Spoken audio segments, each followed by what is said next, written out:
బొచ్చు గిచ్చు లచ్చు ఉంటాడు. వాళ్ళు వాళ్ళకి మస్తు దూపు అవుతుంది. అయితే పోతుంటే ఒక బాగా పడుతుంది.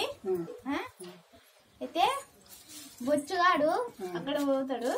పోయి నీళ్లు తీసుకున్నాం అని పోతాడు. బాయిలో పడతాడు.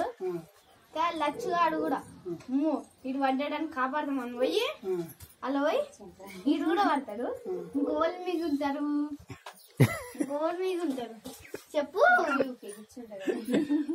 చెప్పు. ఇంకో గచ్చిగాడు మిగులుతాడు. గచ్చిగాడు బాగా పడ్డాడు. లచ్చుగాడు కూడా పడ్డాడు. బొచ్చుగాడు కూడా లేడు.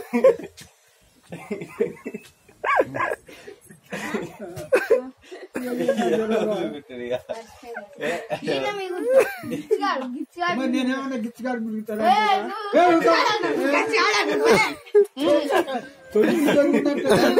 తండ్రి